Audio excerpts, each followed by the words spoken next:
இனிய அன்னையார் தமது இரு கண்கள் மூலம் தமது பேரன்பையும் பேரருளையும் வழங்கி ஒவ்வொரு சாதகருக்கும் அவரது திறனுக்கு ஏற்ற அளவில் அன்பு, ஒளி, அமைதி மற்றும் ஆற்றல் இவைகளை கொடுத்து அவரது ஆன்மாவுடன் தான் தொடர்பு கொள்வதை கூறுகிறார்.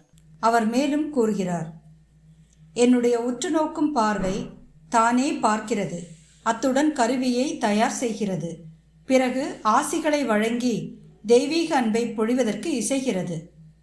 ஒரு கணநேர பார்வையில் நான் இவை அனைத்தையும் செய்துவிடுகிறேன். என்னுடைய கண்கள் அப்பேரான்மாவை பிரதிபலிக்கின்றன. இக்கண்கள் ஒரு ஆன்மாவின் எல்லா பண்புகளையும் இறை தூய்மையுடன் வெளிக்கொண்டு வருகின்றன. எனது கண்கள் அனைத்தையும் ஊடுருவக்கூடியவை, தெளிவாக காணும் தன்மை கொண்டவை. அவை ஒளியையும் ஆனந்தத்தையும் வெளிப்படுத்துபவை. அவை கருணையால், இரக்கத்தால் நிரம்பியவை, இனிமை கொண்டவை.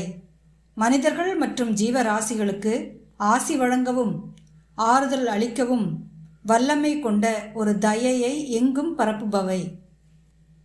ஆன்மாவை பற்றி கொள்ளும் அளவிட முடியாத ஞானம் நிறைந்த இந்த பார்வையின் ஆழத்தையும் பரப்பையும் அளவிடுவது மிகவும் கடினம்.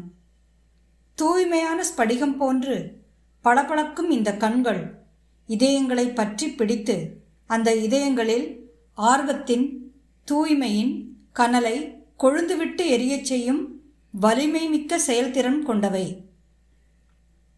இவ்வாறு அந்த இதயங்களின் அனைத்து அபூரணங்களையும் தமது செயலால் நிறைவாக்குபவை. இதயங்களில் காணப்படும் பொய்மை, அறியாமை மற்றும் உலகின் பல்வேறு தீமைகளையும் விலக்கி நீக்குபவை. அவ்வாறே வெறுப்பு மற்றும் வேதனையையும் அழிந்து ஒழிந்து போகச் செய்கின்றன. இக்கண்களின் அரும் பெரும் செயல்பாட்டை அளவிடவே முடியாது. இக்கண்களின் ஆற்றல் அனந்தத்தையும் கடந்து செல்லக்கூடியது.